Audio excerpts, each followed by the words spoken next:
well this evening. Thursday the 11th. It's still the same day as it was when I did a stream this afternoon. So look, get into this amazing community.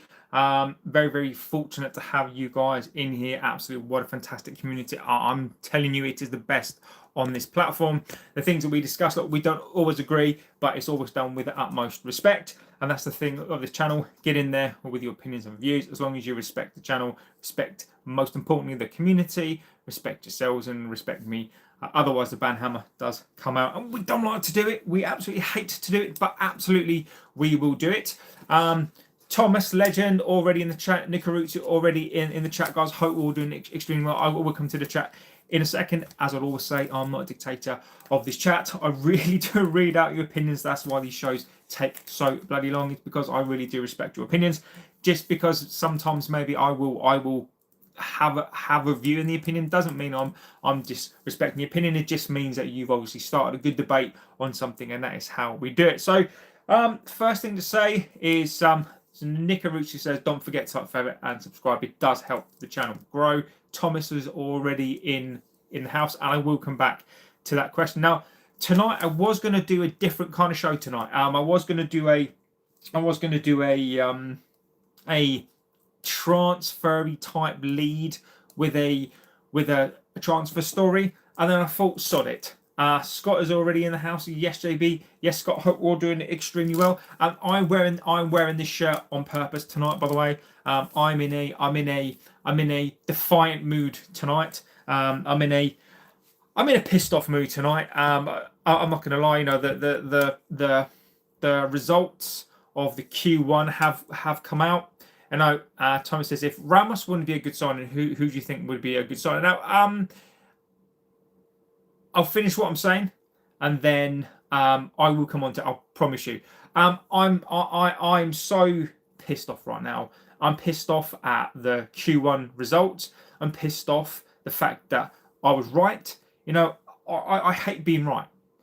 I've done show after show, thumbnail after thumbnail, saying to this community, and you guys have said the same as well. I'm pissed off of other people. Is that I've said this. I've been saying this. There are no signings coming in. You know, we spoke about the squad cost. I did a whole video on the squad cost. I gave you my reasons as to why I don't believe that signings will come in.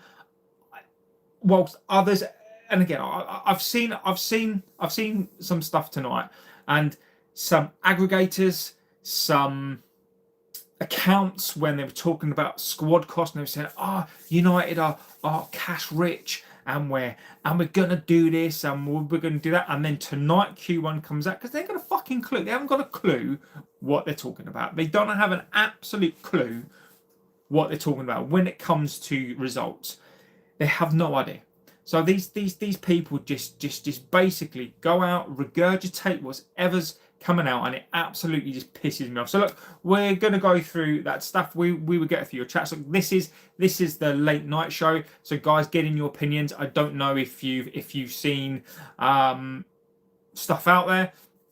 Let me know. Let me know the transfer stuff. Look, I mean, it is redundant at this point, but look, I do want to know about your opinions on this as well. So look, you know, I it's really important for me to get across what I'm going to say now. But look, I'm wearing this shirt on purpose tonight as well, because I'm just so fucked off for these cretins, and we'll go through it all tonight. Go back to Thomas. Says, do you think Ramos is a good fit? Look, Thomas, look,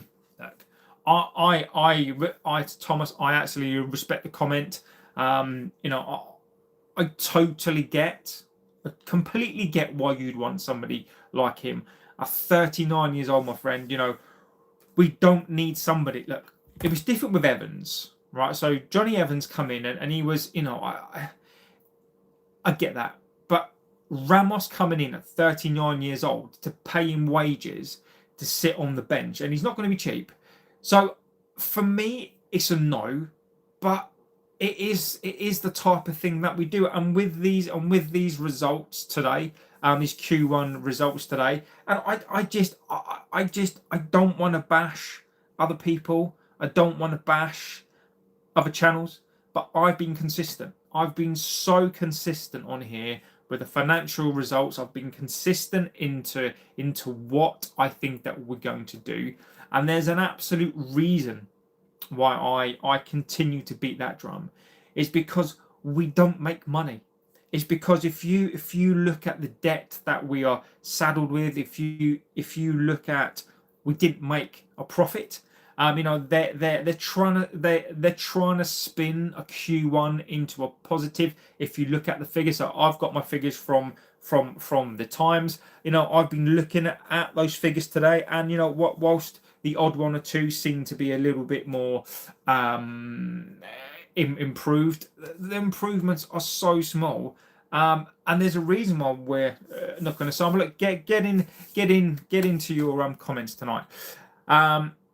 Thomas, if Ramos wouldn't be a good signing, who do you like to come in general? Look, Thomas, mate, I completely respect your opinion, mate. But look, I'm not going into that tonight because we're not signing anybody, mate. There is no point in me trying to predict something that I don't think is going to happen. Look, Thomas, mate, I'd love you to be right, mate. I want you to be right. I want to be wrong. But there's no point in me right now. I'm wearing this shirt tonight, and mate, I can't do it tonight. I'm not gonna go into the transfer stuff tonight because it's just not gonna happen. I will talk a little bit about the transfer stuff in terms of some of the stuff I've seen this afternoon. But look, it's just bollocks and spin. Nick Caruso, yeah. Thomas says Wolves are absolutely awful so far this season under both Pereira and Roberts. Will Wolves get relegated? Thomas, yeah, mate. Wolves have gone already. I think Wolves are down, mate. I think it's sad. And I really respect the Wolves fans and what it is that they're trying to do, Thomas. Now, Thomas, mate, thank you for bringing that into the show, actually, because whilst we're talking about owners, I think it's really important that we acknowledge clubs who are in the same position as us. It's not fair on the fans to be going through this crap. It's not fair on fans of Wolves. It's not fair on fans of clubs who've gone down. Many clubs over the years have disappeared. So I think tonight, my friend, I think that's a pertinent point to bring in.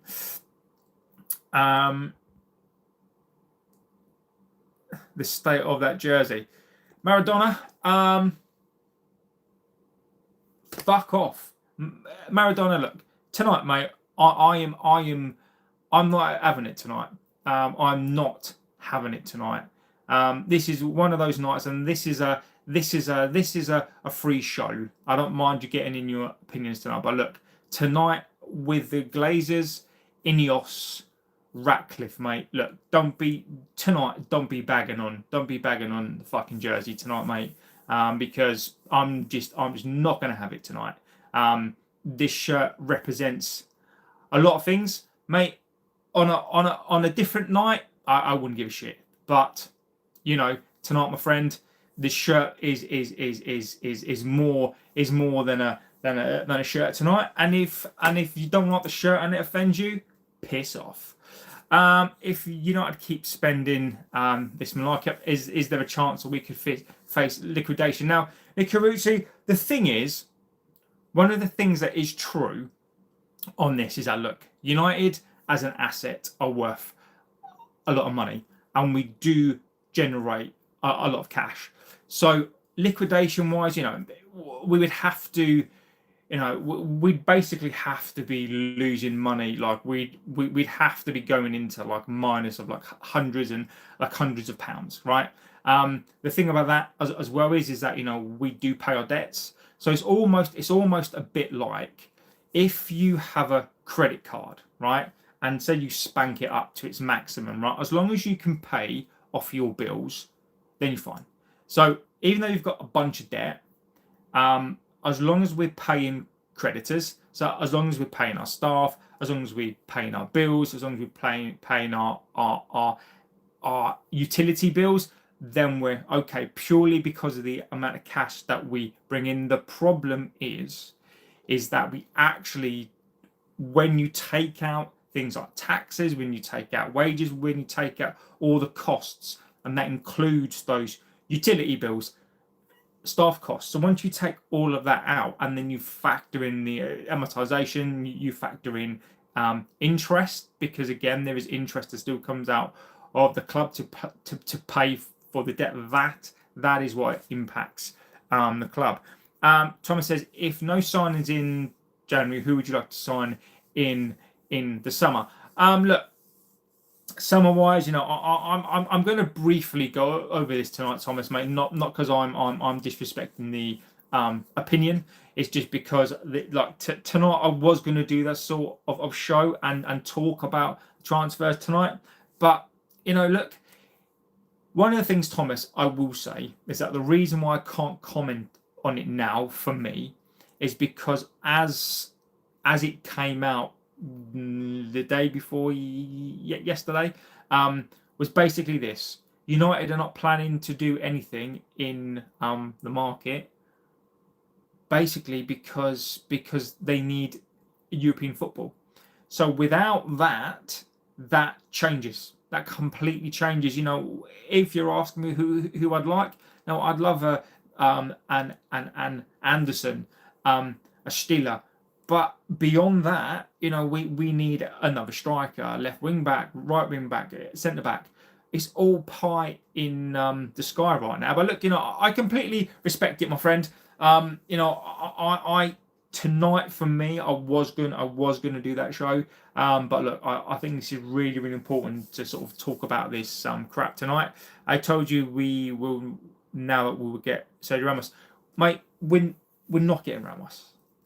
Look, I get the opinions, but why would we go for Ramos? He's 39 years old. What is Ramos going to do other than take a wage and sit on the bench? Like, I don't get why Ramos. Like, if Ramos comes in to the club, it is such a bad signing. It will represent, and this is what Wave Cutter, what we need to appreciate is the strategy of Ineos is to buy or to get in younger players under 30. Ramos is 39 years old. Why? Look, if Ineos go and get a 39-year-old player, then they've broken their own strategy. And if that happens, look, it is, as much as I think Ramos would be an addition to the backroom staff, mate, we can't be doing deals like that. He's 39 years old, and if Ineos do that deal, mate, then it's a bad sign. We'd be absolutely screwed. Paddy said, it says, yo, hello, my friend. We need Sergio Ramos, mate. Look, Wave Cutter, mate. Again, I respect the opinions. I'm not calling that opinion out. I don't get it. Why? I'm asking a question, right? And this is my question back out, right? Is if you wanted to change my mind, all right, why do we need him? If you can give me some reasons, and I'm not just talking about, he comes into the club and he's got this like mindset. I don't give a shit about that. What's Sergio Ramos going to do on the pitch to make us better? Now, if I'm paying you, for example, if I pay I'm paying somebody right now to do my floors, right? If he comes in and I pay him money and he doesn't do the floors, or he does a really, really shitty job, why am I paying him? Like, Ramos, fundamentally, we can't be giving out a free ride. Why would we give Ramos money to come in and sit on the bench at 39 years old? His mentality is not so good that he's going to change this entire squad. And also he doesn't have the time. He's 39 years old, mate. Look, convince me. Look, convince me. This is the late night show, right? We can go. I'm going to talk about this stuff, but go off. Tell me. Now to yes says United will never come back in. They don't make the Champions League this season. I agree with you. I agree with you. Palace says we won 3-0. Look, fantastic win. Again, fantastic win. No,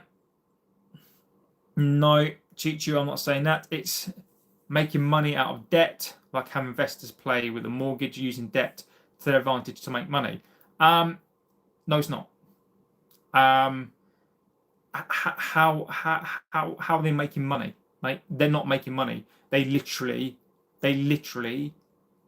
posted a loss. They literally are posting a loss. If any of you, like Sir Jim basically said that if he hadn't have ploughed £200 million into the club, we would have been bang out of trouble. Like, Wave Cutter, what you're talking about there is that you're talking about using your assets to make you money, right? Now, the Glazers bought this club on debt, right? Now, if you're going to have an asset to make you money, right? That's fine. The problem with that debt is it's saddled onto the club. It's not saddled onto them. So let's just say we bought a mortgage, right? Which I do have a mortgage, right? It's not lumbered onto the house in terms of, if I was to sell the house, I'd get the full value of the house, clear the mortgage, and then I would make the difference, right? The Glazers are not going to sell, right? So the whole idea is basically that the debt that they bought, it settled onto the club and is going to make them money, right? The money that they make is not is basically the interest that gets paid from the club to them. They're not making money, so their asset right now is not making money. Their asset right now is making a loss. So in terms of a mortgage, yes, I agree, but they're not using the debt to make them money because this club is not making money. So the whole point of this is, whilst I do agree with the mindset in terms of the, you buy an asset, you use the asset to make you money. Right? That is why billionaires are billionaires, because they buy assets. They use an asset to make money, and then they use the money they've used from their asset to buy another asset. Right? The Glazers bought the club with an asset, bled the asset dry, and it's no advantage to them because they're not making money. The only way the asset, as you're describing there, becomes an asset is when it makes you money. It's making the money in terms of the revenue that comes in, but when you take off your costs, your amortization, your taxes, we're making a loss.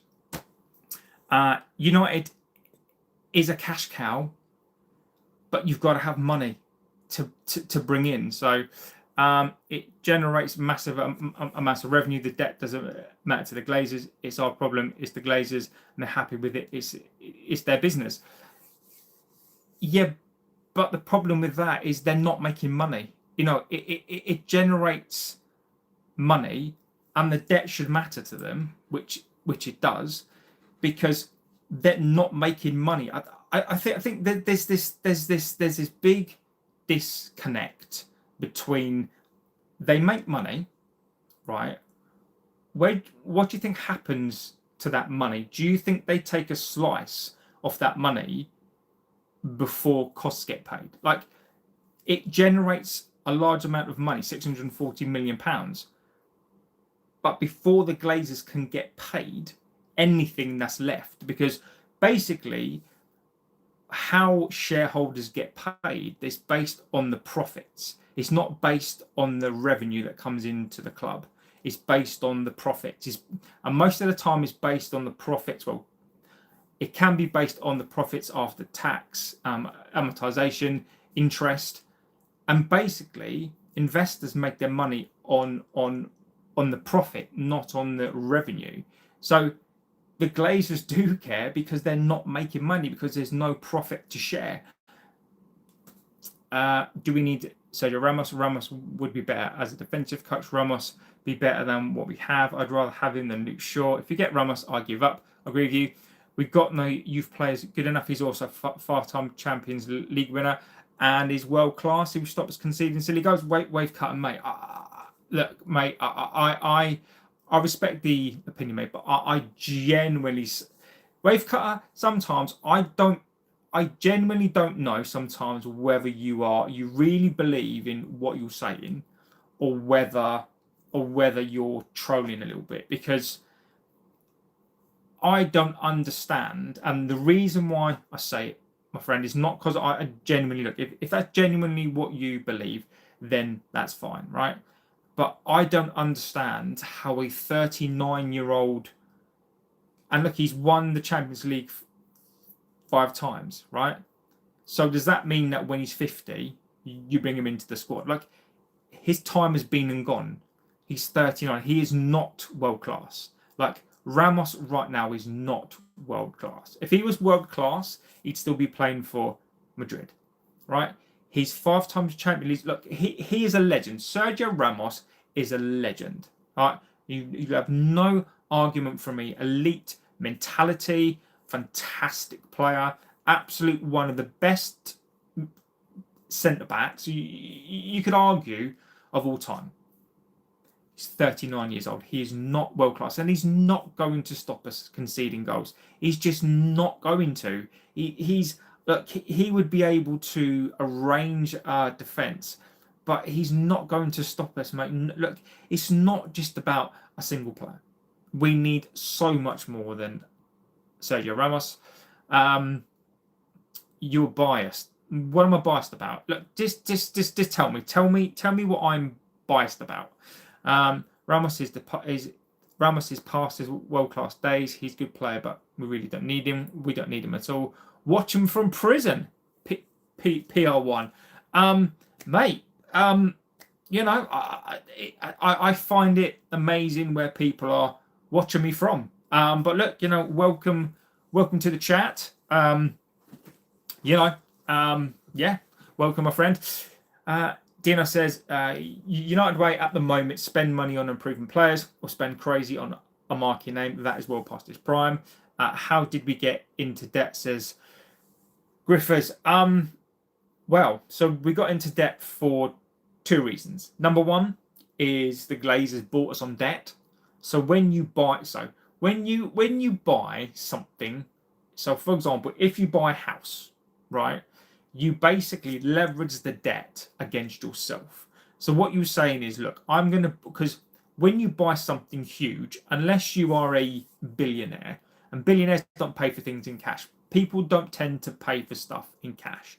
So what they do is they take out a loan, because you don't pay tax on a loan, right?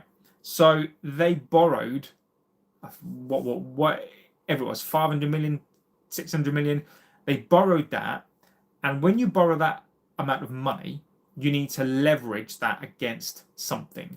So some people would leverage that debt against their personal wealth. So, you know, if you're a billionaire and you own boats and cars and boats and houses, you could say, look, I'm going to take this debt and I'm going to use my wealth. So if I don't pay off this debt, you can come and take my business, you can come and take my cars and my boats, and, you know. But the Glazers didn't do that. They never leveraged the debt against themselves. They leveraged the debt back onto the club. So what that means is that they said, look, if we don't pay interest or we don't pay it back, the bank can come and own the club. So they leveraged that debt. They've never paid the debt off. All they've done is paid interest. So it's basically like, you know, if you got a credit card and you don't pay it off, interest each month, and all you do is pay that off, the banks are happy. If you just pay your interest off per month, the banks don't care.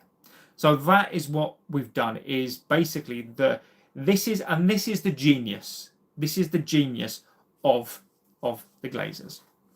They bought this club on debt. They've never paid a penny of the debt off. The money generated by the club, they use a percentage of that to pay the interest. So they've never paid a penny of interest. They've never paid a penny off of the debt.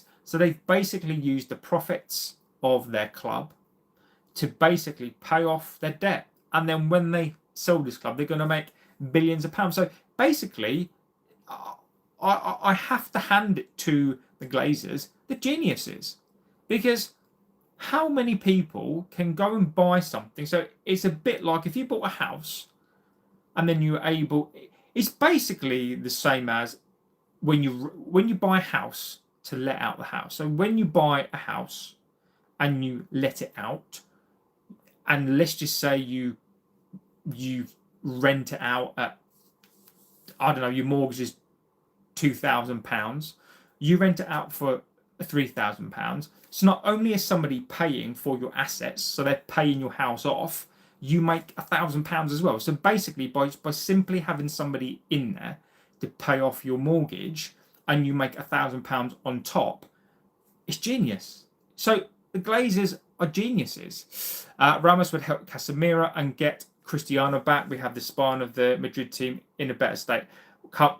Mate, wave cutter, mate. I'm convinced now. I'm convinced at this point you are trolling, mate. Come on now. You can't be serious. You genuinely can't be serious. That you want a 39-year-old Ramos, a 34-year-old Casemiro, and a 40-year-old Cristiano to bring that back as our spine. Come on now, wave cutter. Look, if you truly think that, that's fine. But come on now. I think there's a little bit of a troll in there, my friend. I thought Ramos was retired. Ramos has become a singer, hasn't he? Oh, he's become a rapper. I think he's become a rapper. He's playing for Monterrey. Hi, Forza Inter. Big up JB, Danny, legend of the chat. Sure is 10 times the player Ramos is and has a better legacy. Come on, Fresh. Look, mate, come on now. Look. As much as I've just said that to Wavecar, look, Fresh, mate. As much as I think Ramos is too old, come on now. I mean, Luke Shaw, his legacy is not better, my friend. Come on. Let's be sensible on this. Debt leveraging, disgusting Glazers, exactly. Technically, they still haven't paid for us. Dino, they've not paid a penny, my friend. A Ramos type signing is exactly what this club needs. Not to learn from past mistakes. I agree with you. 48 watching, exactly. Give us a like. Just spent 10 million on a mansion. Only have 8.5. Only have 8.1 million. I'm broke. I've just subscribed. Thank you, buddy. Thank you, my friend. Absolute legends. This ain't genius. They are wealthy billionaires who found a loophole. Honestly, a loophole, right? Where I would agree on the loophole thing really is almost the Premier League, right? But the genius part of it, when I say that, I don't mean they are. Like, I don't mean they're clever, right? I use that term in terms of, when you look at plans, right? If you could buy something, never pay for it, and make money at the end of the day for it, I mean, it's a broad term, right? But it's a genius thing to do because you're not paying for it and you're making money. Look, they basically learn from their dad. Not to speak ill of the dead, but their dad was an arsehole. Their Malcolm Glazer was as big a prick as you could possibly meet. I've told this story so many times now, but Malcolm Glazer was the master of it. He bought Tampa Bay on debt, threatened to move the Buccaneers out of Tampa, and then Tampa shit themselves, created a tax, funded the stadium build, and this family are basically disgusting snakes. They are billionaires for a reason. They've got no scruples. They all they see are pound signs. So they are the sort of people, they come round to your house, they'd be putting a hand down the back of the sofa to find a pound. You know, they would sell their granny for a quid. You know, they are just the worst. They are the worst sort of people. If you want the Glazers, hit the like button. Just give us a like for this. United fans should abandon games to get the Glazers out, but they won't. And look, right, I agree with you on that one, but it's easy for me to say without a match day ticket, right? You know, I agree with you in principle. You look at what the Wolves fans did, but it's so easy for me to say that. You know, I can't disrespect the match going fans. I agree with you. I think that, you know, if action was taken and they decided not to go to games, but look, you know, they pay so much money, and it bugs me because the fans go home and away, and as I've said on here before, right, that you work hard, you pay your taxes, you know, particularly now here, you know, where we're getting absolutely spanked for taxes, getting spanked, and people go and buy their tickets, and because they love this club, and the Glazers just absolutely rinse them for it. So, you know, I do agree, but if I thought it would do something, then I agree. But again, it's so difficult, and it'd be so easy and wrong of me to say, you know, I think fans should not go to games. I think it needs more than that. Smart, ruthless businessmen who literally have their asset paid for itself and then take dividends out the club. I'm absolutely serious. I would serve better than the current Madrid side. Look at them; they're in a state, and probably wish that. Look. I agree. In terms of, look, that spine was fantastic, but wave cutter, mate. At some point, our legends get old. At some point, our legends get older, and we have to accept it. And I understand what you're saying, and I promise you, I'm not calling out your opinion. I get it. I get your opinion, and I get what you're saying. You know, I would love a player like a Ramos in this side. I would absolutely love it, and that spine was fantastic. But mate, the legends come to an end. The legends finish. Ramos, I think, is, as I think it was said, there's got another career. Cristiano is basically going to play his last World Cup. You know, these guys and girls that we support, you know, they retired. Iris says, sure, a burgers eating legacy is the only thing. Shouldn't be a poll to see what the viewers think if Ramos would be a good signing. Right, I'm going to put this up. I'm going to put this up. Okay, let me put this up. Okay, Nikarutsu, I love it, mate. Okay, let's do this. Oh Jesus. Okay. Let's do this. Would you sign 39-year-old Ramos? Not Ramos. Oh, fucking hell. Not Rams either. Oh, Jesus Christ. Here we go. Okay. Yes or no? Simple one there. Simple yes or no. I know wave cut is going to go yes straight away. Here we go. Turn that shit off. Right. Okay. It's up there. The poll is up there. Nikarutsu, suggestion, legend, and for wave cutter as well. So I said that's on GTA. Sure, better than Ramos at Call of Duty.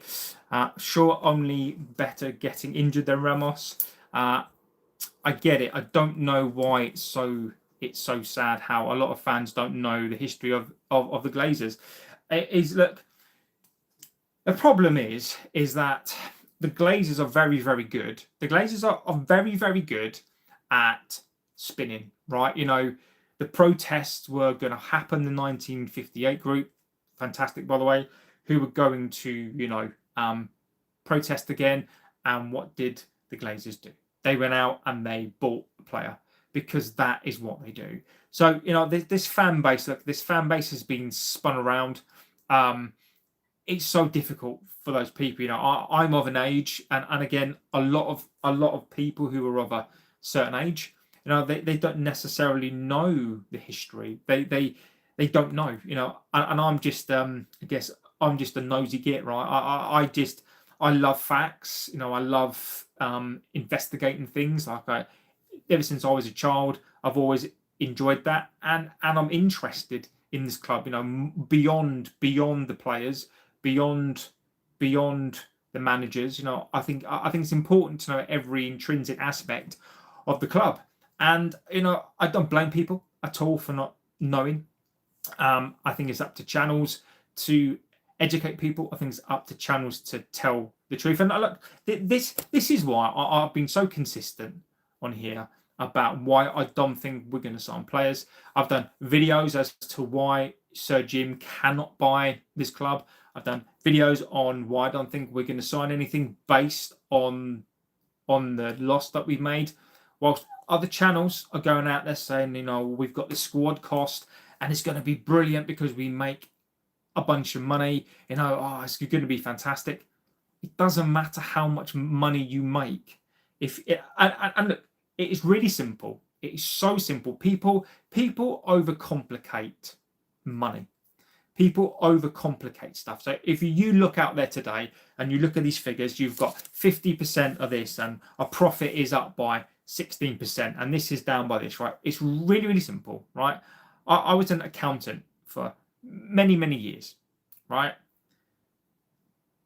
Money and math, simple, right? If you've got an amount of money that you earn and you spend more than what you've got, you've made a loss.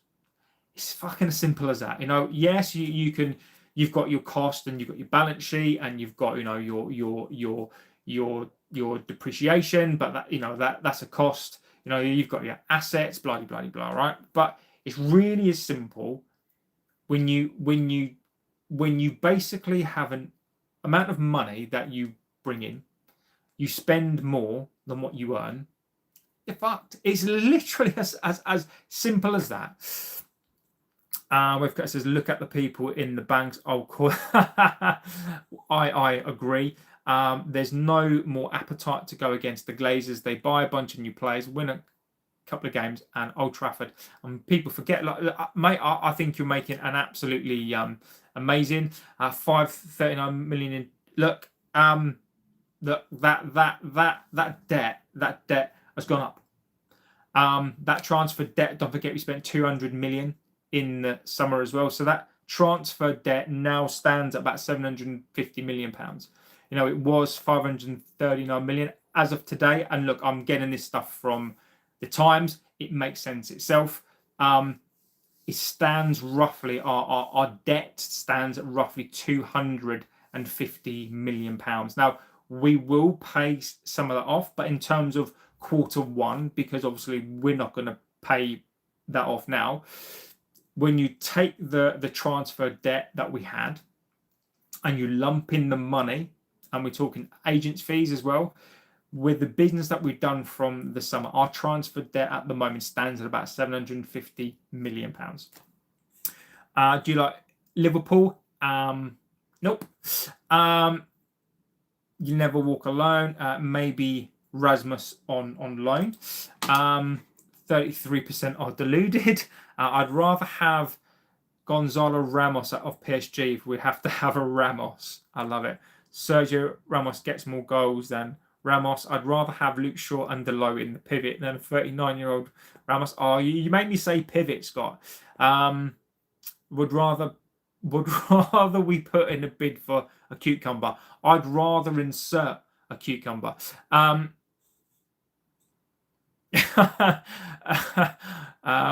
It's not. I absolutely adore Ramos and would do anything just to see him in a Man U shirt and play at least one game for us. I get it. Look, mate. Look, I absolutely get it. Look, I do. Look, when you've got favourite players, and look, it's just banter, right? I get it, right? We can banter.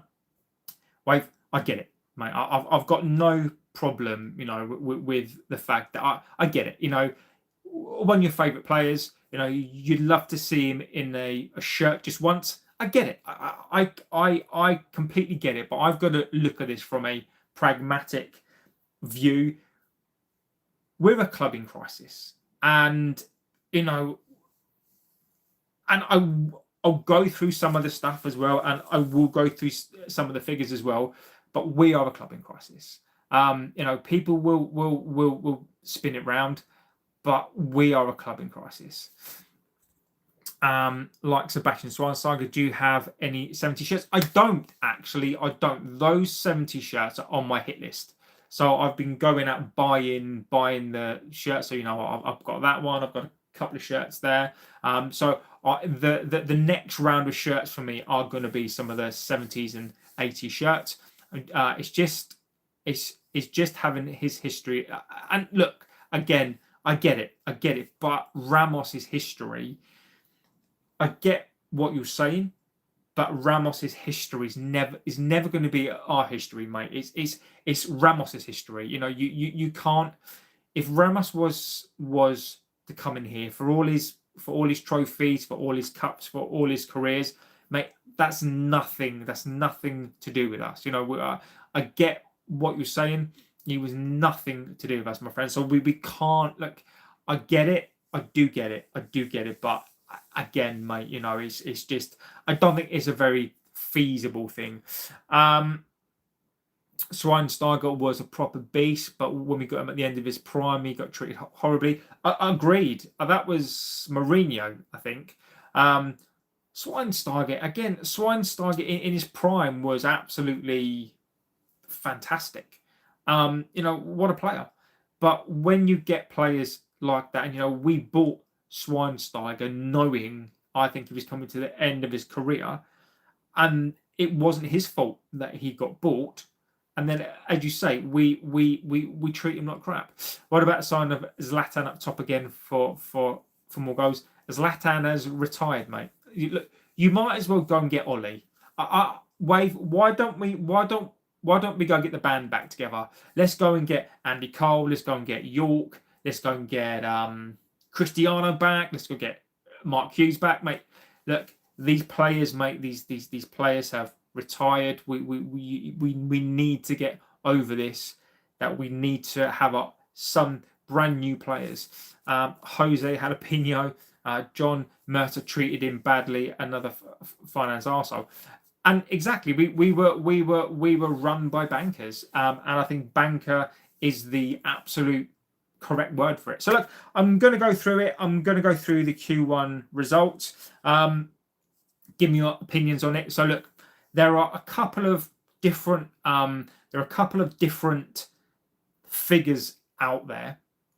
I've gone to the Times and I'm looking at this stuff from the Times. Now I'm going to try and be as fair as I possibly can in terms of, look, if these figures are not 100% correct, they are roughly correct. I've got these from the Times. So I've not got them from some channel. I've not got them from some outlet. I've got them from the Times. So look, these figures are going to be roughly right. So let's get to it. CR7 says, hello, bro. Hello, my friend. Hope you're doing extremely well. If we are getting much older, closer to a retirement players back, then it's the chariot game. We might as well bring back Van der Sar.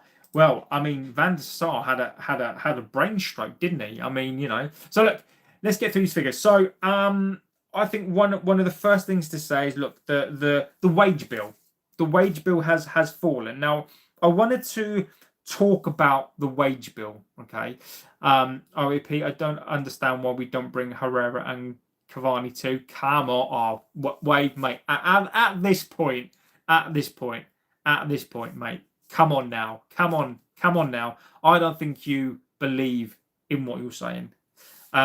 So the first, and look, I'm going to be fair. I'm going to give you the positives, and then I'm going to give you my opinion on on the positives. CR7 says, what's discussing today? We are discussing the Q1 results that have come out today. It is not good. There are some things, and I will be fair. I will be fair. I'll give you the positive results. I'll give you the negatives, and if there are negatives, did you catch what Ben Jacobs said today? No, I've not caught up on that. No, I haven't. Would rather have Cavani back. Will play at 2026. So look, I'm going to go through this now. So look, the overall headline that I've got on there is £750 million worth of debt. That is what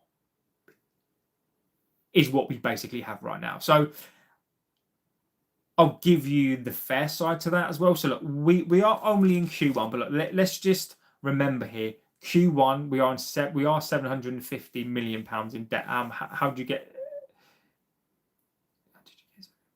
So we're at 700. We're 750 million pounds in transfer debt. That is not including the debt from the club. We are 1.2 billion pounds in debt.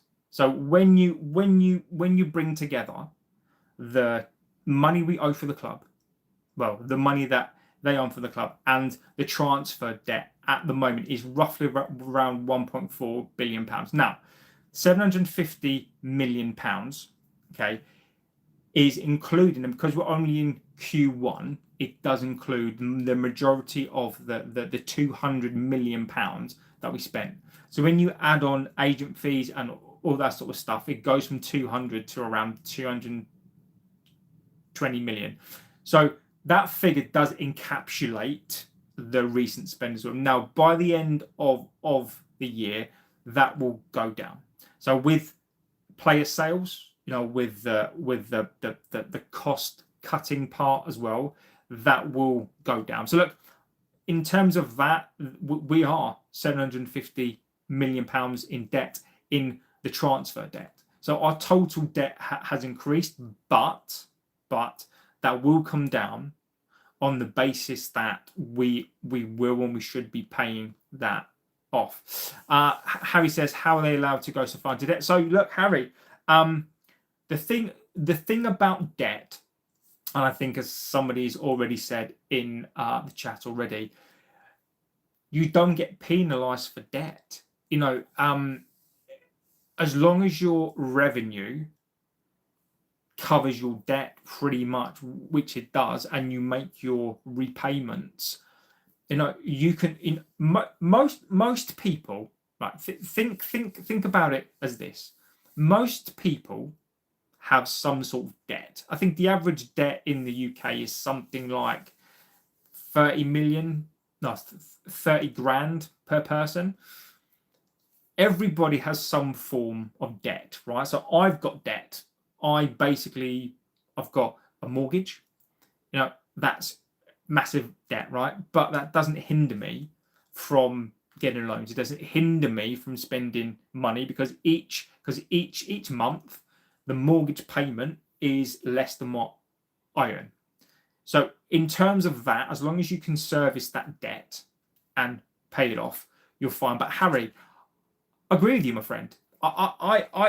It doesn't matter about the finances to me. Those are the cold hard facts, right? But Harry, I agree with you completely, 100%. They should be penalised. It is absolutely insane, Harry, that a established club like ours was allowed to be bought on debt. And I completely agree with you, Harry. There is, look, as much as I can tell you from a basic financial position that you can use debt, right? The reason why people use debt to buy things is because it's tax free. You don't have to pay tax on it, right? It doesn't matter. I absolutely agree. I absolutely agree with you. Niku says 30k average debt. I have zero debt. I have been blessed. Mortgage paid off. Car paid off. I've no phone debt and no children, mate. Legend. It it it might be lower than that. It might be like 15 grand, but most people are in debt. And I'll have to look it up. Let's just look it up, right? Because I think I don't know. This average UK debt per person. Okay. Okay. So the average. Okay. Yes. Right. So the average personal debt is 13.5. But if you break it down, the average debt in the UK for 45 to 54-year-olds is 47 grand. 35 to 44 is 37k. So it sort of depends. So the average, so to be fair, the average debt among 8.3 million people is 13 grand, right? But everybody has some form of debt, right? So Nikarutsu, mate, legend. I would absolutely love to be pissing mortgage free. Never claimed a penny in benefits. Look, Nikarutsu, mate, there is nothing wrong. There is nothing wrong in admitting that, mate. Absolutely nothing wrong at all. Mate, I've pretty much worked my whole life as well. I mean, I don't claim anything, never have.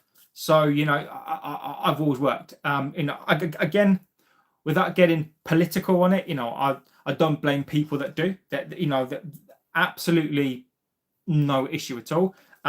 It's just circumstances, right? Circumstances in life, dictates life, right? So end of political money discussion when it comes to people. So look, let me go back over some of the chats before I get into it. Exactly, they are lads going to debt, Harry. They should be pit. I agree, but they won't penalise them because it makes the league very rich. Exactly that, but it causes financial problems and financial shows. Yes, it does. Steve says, how much does it cost to hire a professional? Surely, yes, yeah, Steve. Yeah. I might leverage the debt of my mortgage to my wife. You should do. You absolutely should do. You should. But the only problem with that, Dino, is that then it means that she gets the house. So if she kicks you out and the mortgage is like in her name, then she kicks you out. And look, if she kicks you out, mate, feel free to come around here, mate. So that's fine. Scott says, I've got kids, phones, everything, and zero debt. Legend, Scott, legend. Harry says, I mean, it's insane. A club that's established makes 150 in profit. Last year's 2 billion in debt.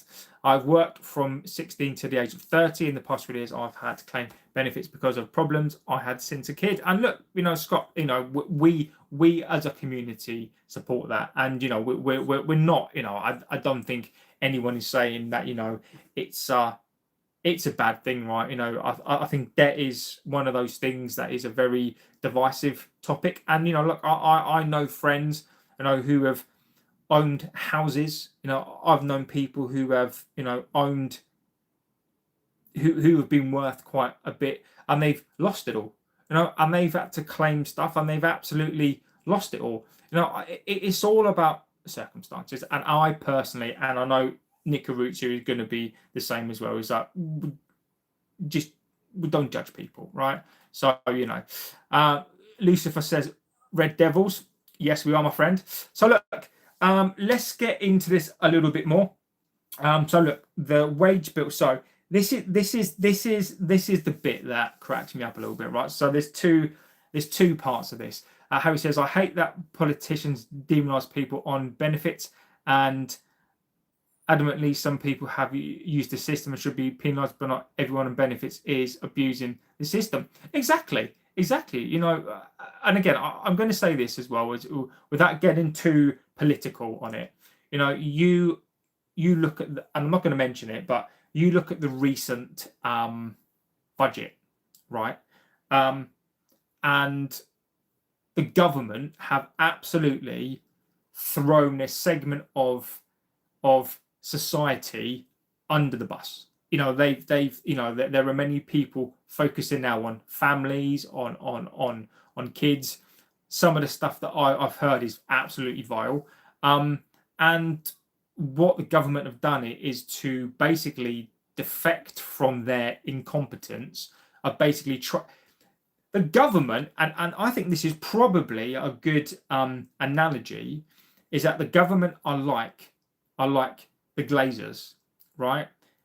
Because of their incompetence, because of they haven't got a clue what the fuck they're doing, they're thinking, how can we shift people's eyes away from us? How can we deflect from us? I know we'll throw a segment of people underneath the bus.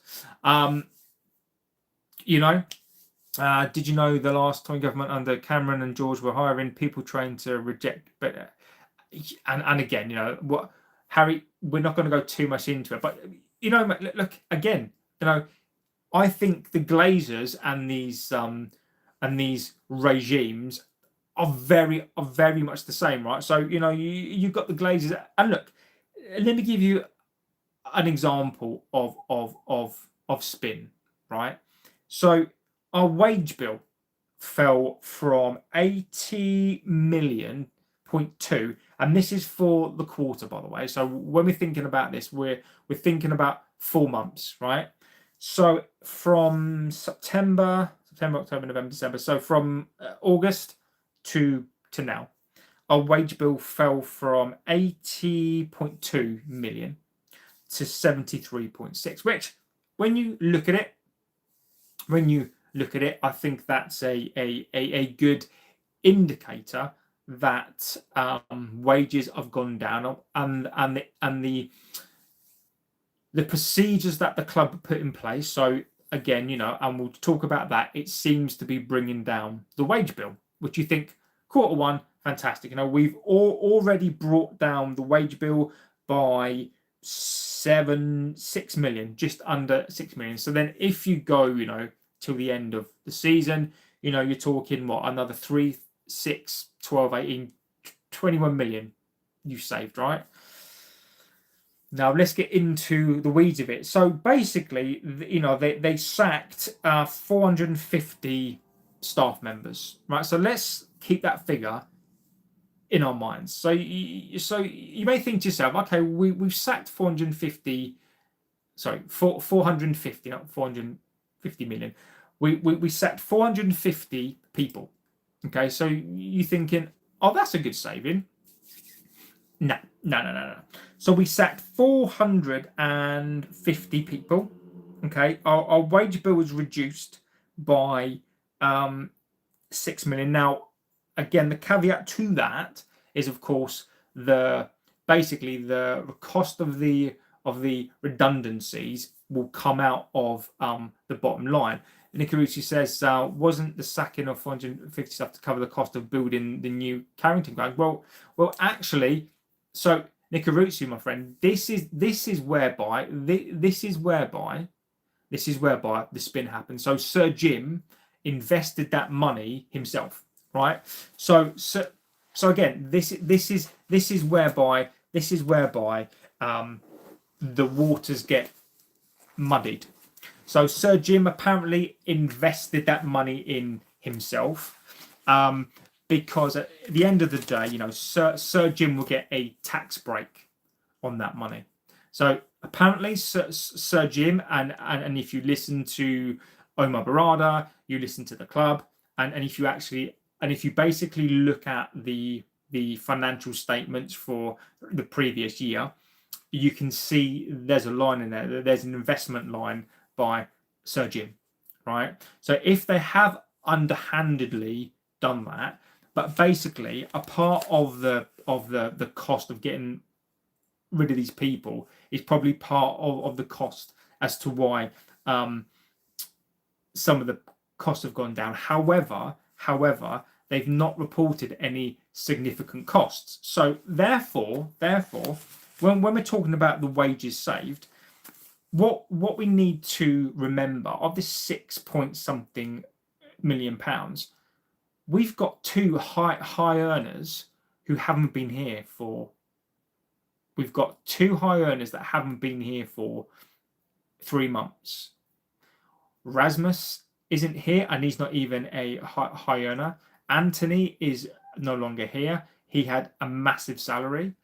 Garnacho isn't here. His wages weren't big, but the big two are Sancho and Rashford. So if you roughly do the math on that, and we're talking, 4.8, and I'll be super conservative here now, right? So let's just say Rashford, you save 3 million. It's fucking more than that. And let's just say Sancho, you save 2. So that's 5 million there, right?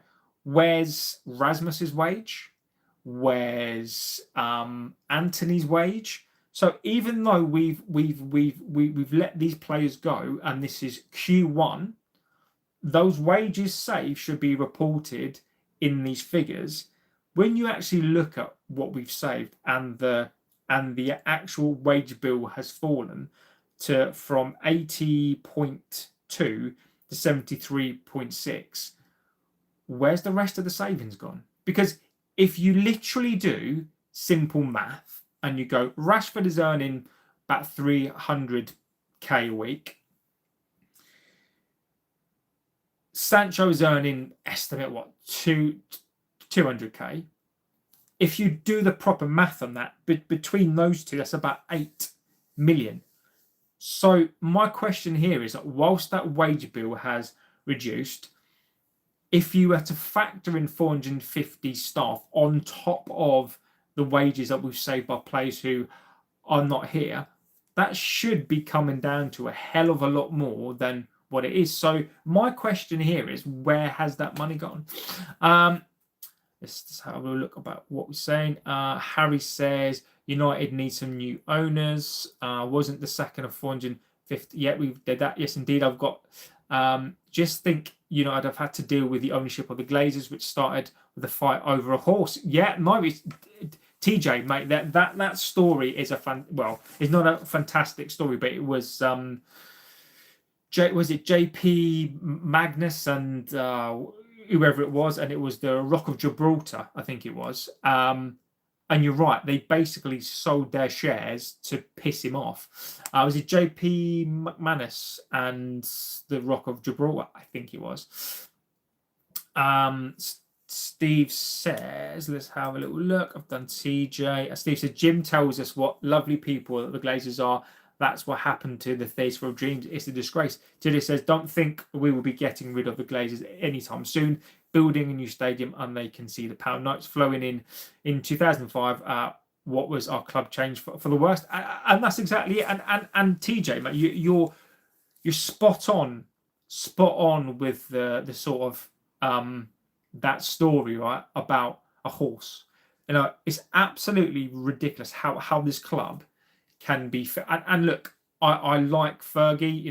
I love Fergie, and I can't. I'm not going to put. I'm not going to besmirch his name instead of in a footballing sense. But when we're talking about off-field stuff, and we're talking about stuff like that, he did have a part to play in it.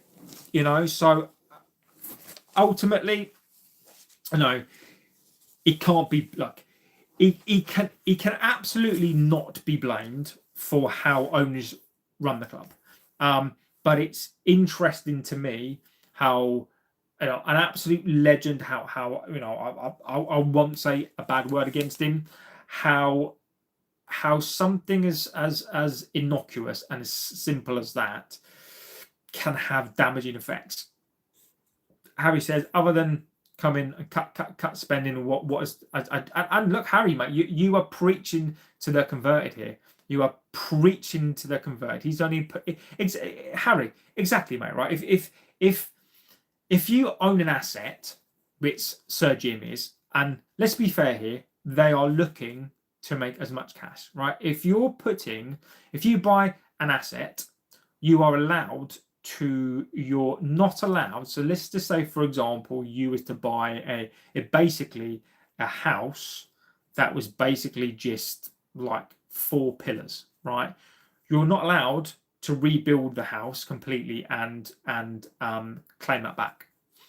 But if you've got a house and you want to fix the windows, doors, and roof, that's allowed, and you get tax breaks on that. So basically, Sir Jim, that's exactly what he's done. He has refurbished the asset. So when people say, "Oh, Sir Jim, oh, he's so kind. Sir Jim is lovely. He spent 50 million of his own money on this club, and he's built the training facilities, and he's done it. He's done it because he's going to have a fucking tax break. Like, he's a billionaire. What people don't seem to get, billionaires don't do anything out of the goodness of their heart. That is why he's a billionaire. If you look at what Sir Jim has done in this club, he's sacked people. He's got into bed with the Glazers. You know they're going to do the refurbishment of, sorry, the regeneration of this club. Why would you do anything out of the goodness of his heart? No billionaire businessman who treats this club like a fucking business is going to do anything out of the goodness of his heart. That is not what billionaires do. And this is what all these Sir Jim fans don't get. He's not here for the club. He's seen an opportunity to make billions of pounds, and that is what he's doing. Dino says, sacked a load of staff. Hello from Turkey. Hello, my friend. Fergie, I bet saw this coming. Fergie knew the whole time and left as a legend before it all went to hell. Nico Roots it, and again, mate, you're right. I think it all started. Early doors, and I think Fergie could see it, and that's why I think he left. You know, I think he retired. I think it was the right time for him to go, but I think he knew that the competition was going to be too difficult, because like now you can't do what Fergie did back then. Now it just wouldn't work. Harry says, oh, and Jim decided that Fergie was no longer worthy and respect, so cut off his 1.1 million a year, which he deserved. And also Harry, what you're forgetting as well is what he did to the ex-players. The ex-players, I think, got £40,000 per year. Sir Jim, and I've got to say this, and I don't care if this video gets banned for saying it, right? Sir Jim, the incredulous piece of shit, right? For all his wisdom, a fucking billionaire, right? Who earns more in interest per year than these veterans could earn in a million years, and he takes £40,000 a year funding off of ex-players.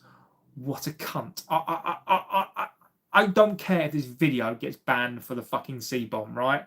What an absolute horrible man.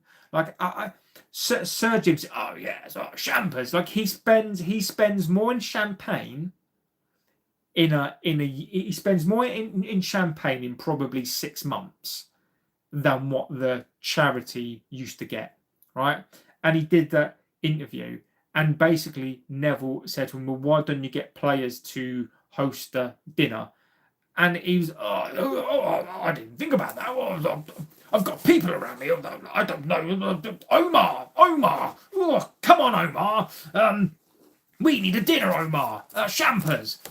And these are the people that we are dealing with. So when people say to me about Sir Jim fucking Ratcliffe, taking 40 grand away from a charity for ex-players, and to bear this in mind, he's a lifelong United fan who's 71 years old, right?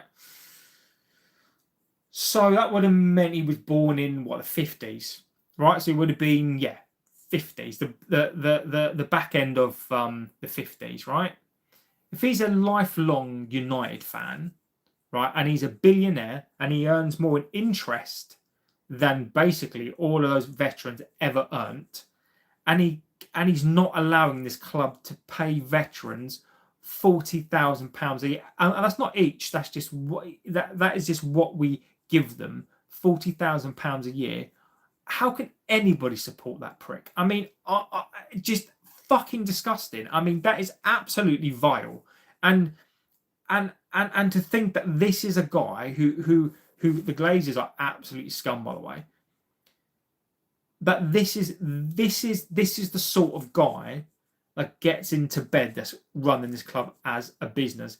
He's sacking people and takes money away from people that need it. It is just horrific.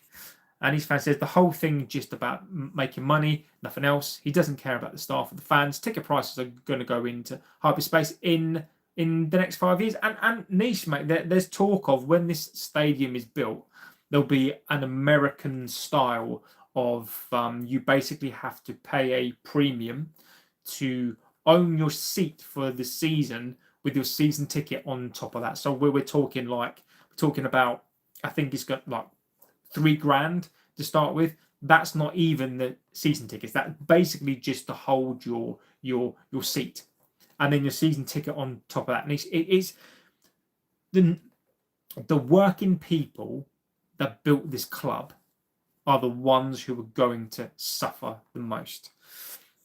Dina says the sad thing really is what could have been if the Glazers had not bought the club.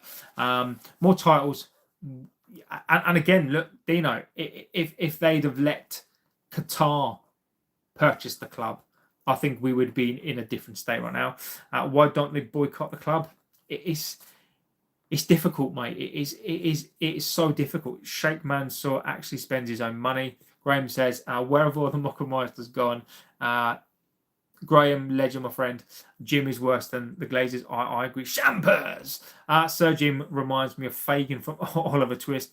You got to pick a pocket or two. Oakley says, hi, hello, my friend. Harry says, I think everyone should not purchase any tickets, should not purchase any merch, and should not buy anything and get Sir Jim and the Dick family. You know, like I don't buy these shirts from the club, by the way. I buy these shirts from a website who basically get the shirts from China. So I don't put a single penny into their pockets. The people that run the clubs don't share the same passion as the fans. Business is always about money. Exactly. How old are you? Mac and cheese. I am 42 years old. Unless it's Arab state, then I don't know what we'd be able to afford with the Glazers actually want for the club. I fear for the future. TJ, I am with you. I am with you. And as Dina says, I worry for the future. If the Glazers are in such comfortable state of business mind, why they keep testing in the waters to sell United? Because Nikarutsu, the thing is, this club is for sale.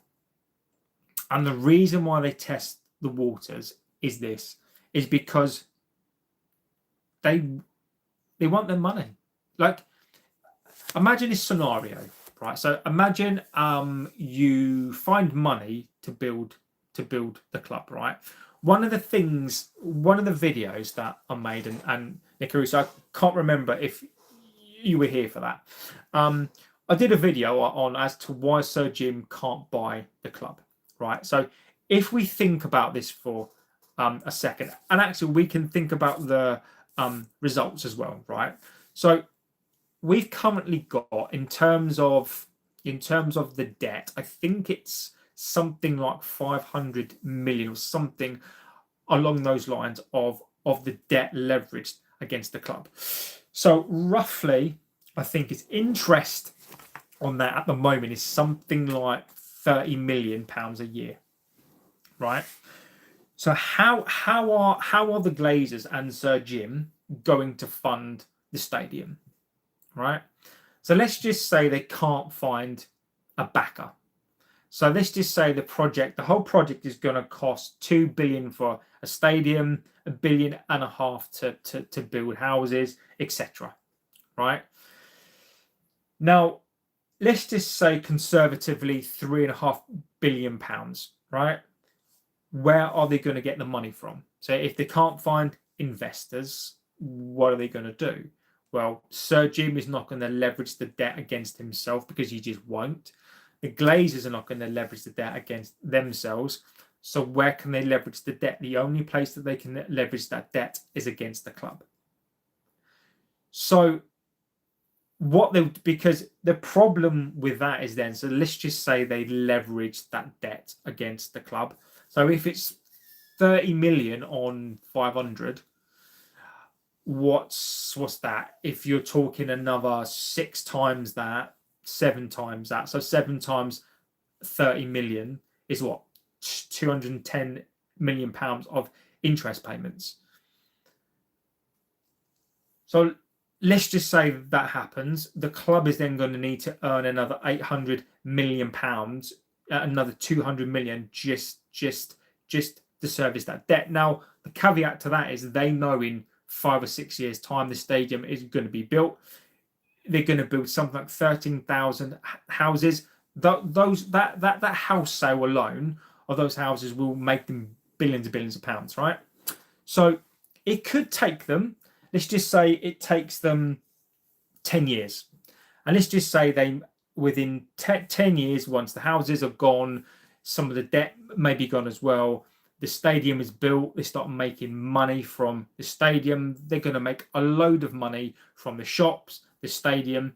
So let's just say in 10 or 15 years' time, they can make each £4 billion, right? Or let's just say they go, look, we're going to sell the club now and we'll make £3 billion each. It's a case for me, Nikarutsu, is this. Are they prepared to wait 10 years to get their money, or do they want their money now? So I think that part of it could be, do they want the pressure and the financial responsibility of waiting for 5 years to build a stadium? They're going to have to build. They're going to have to forego any of the dividends. Okay, they're going to have to forego that for the next 5 or 6 years. And is it worth them cashing out now for 5 billion or 4 billion pounds each? Or do they wait for 10, 15 years and go, well, actually, we're going to get that money then, but you've got to build it. There's headaches. They will be liable as well for anything that happens. They may actually have to pay some money out of their own pocket. So I think that's a very, very valid point. And I do think, because somebody asked me today about the stadium, I do think this club is up for sale.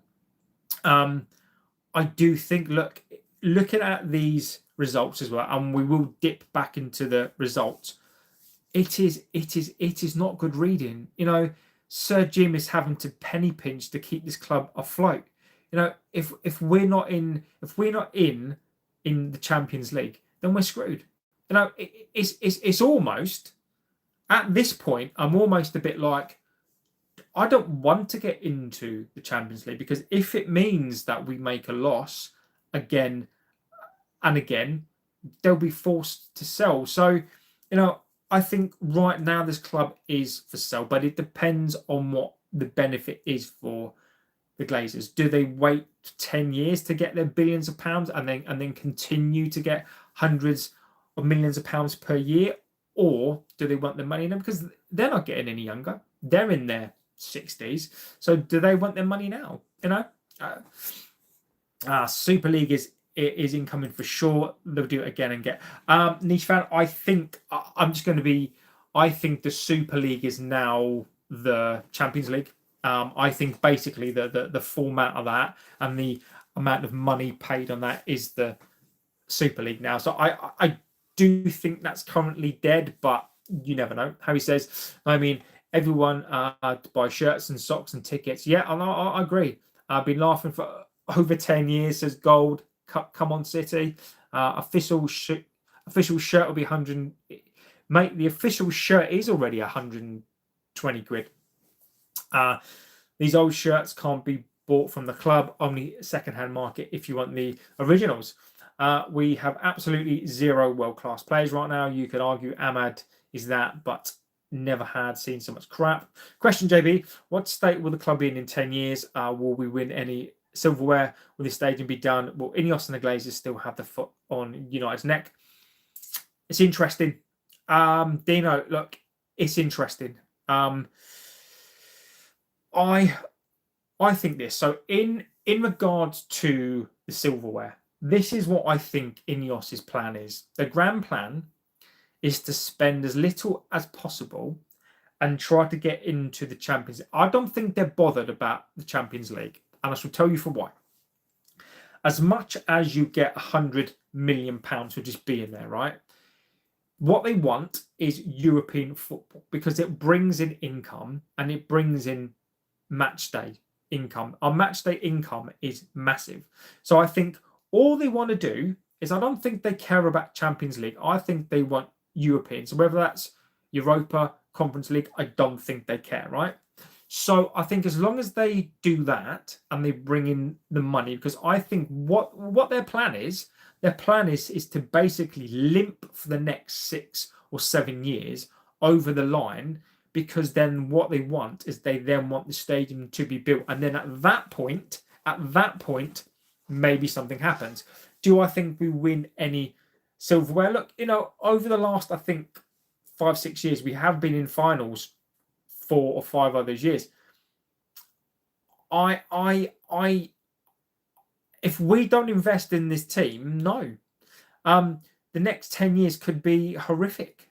If the problem is, and we'll go through some more of the figures. These figures aren't great. We're going to make a loss if we're not in the Champions League. We're going to make a loss, and I don't know what Ineos. Look, what else? The only thing that Ineos can do to cut cost right now is to get rid of players. Is to basically, when these players' contracts end, let them go. So I think the tactic right now of Ineos is to buy young, buy cheap, and sell young as well. So I think they're going to follow the Chelsea model. I think their plan is to basically limp through the next 10 years, the next 5 years, wait until the stadium's built, sell up, and then whatever the state the club is in, they don't care. Harry says 481 in leverage debt. Exactly, mate. I mean, look, it's but when you factor in as well the transfer debt, I think it's about 1.2 billion pounds of debt, Harry. It is disgusting, my friend. You reckon who you reckon are going down? Says Yorkshire Carnivore. Sadly, I think it's going to be Wolves. Wolves, Burnley, and then I think one of Leeds could get dragged in there. Will Forest get dragged in there? I don't know. Fulham, can they get dragged into it as well? I think that it's not Burnley, is it? What the fuck am I talking about? Fucking Burnley. It is. Let me tell you. Premier League table. I always keep thinking Burnley for some reason. I've got Burnley on the brain. I think it's going to be. I know, fucking is Burnley. I think it's going to be one of Wolves, Burnley, West Ham. West Ham. I think anything. I think anything from Fulham, Leeds, Forest, West Ham, Burnley. I think it's going to be Wolves, Burnley, and I've got a suspicion that it's going to be Leeds. But West Ham have got form as well. Forest European exploits could come back to haunt them as well. So I think it's probably going to be out of Wolves, Burnley, West Ham, and Leeds. I think West Ham have been edging around it for quite some time. So I think probably think he could be West Ham, you know. Chip Play says, hey JB, no way to Ramos. We don't need a centre back. Just exactly, I agree. We were promised best in class, didn't materialise. Gary says, if someone is behind the camera forcing you to wear that short and stream about, you know, and blink twice and I'll call the police to come and save you. Thanks, Gavi. Does seem like the Glazers got Jim in to dress up the shop window for the future. Callum says, hi guys. Callum, legend, my friend. Thing is, the club is profitable. It's insane that it's financial problems. United is one of the very few clubs that are profitable. Well, Harry, we haven't been, Harry. We literally haven't been, mate. We have made losses over the last 3 years.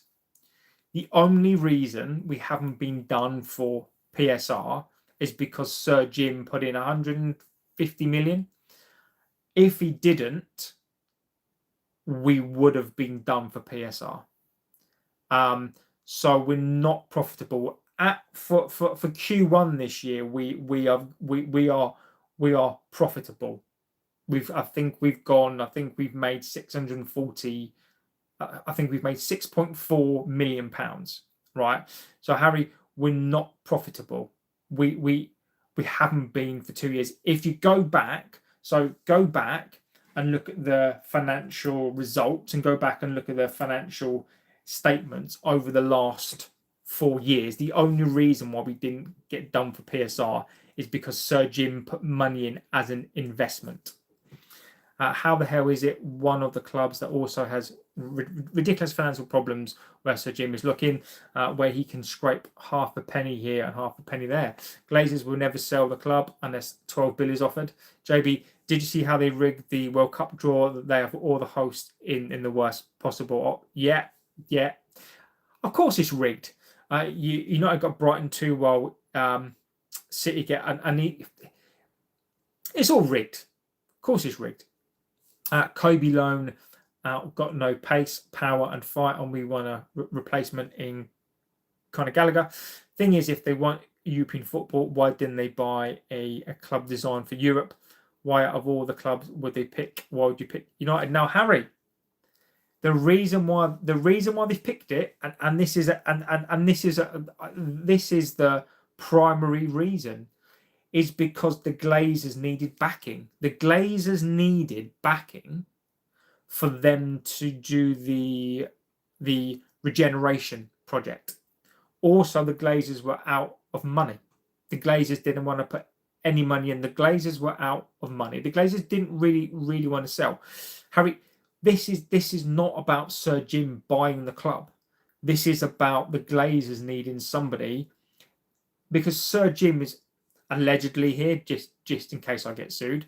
I am alleging that Sir Jim has got contacts in the government, which he has. So this is about, Harry, this is nothing to do with buying the club. This is nothing to do with being a lifelong fan. This is a long-term business transaction. This is Sir Jim buying a stake into the club, allegedly using his influence to basically get the Glazers what they want. That's what this is.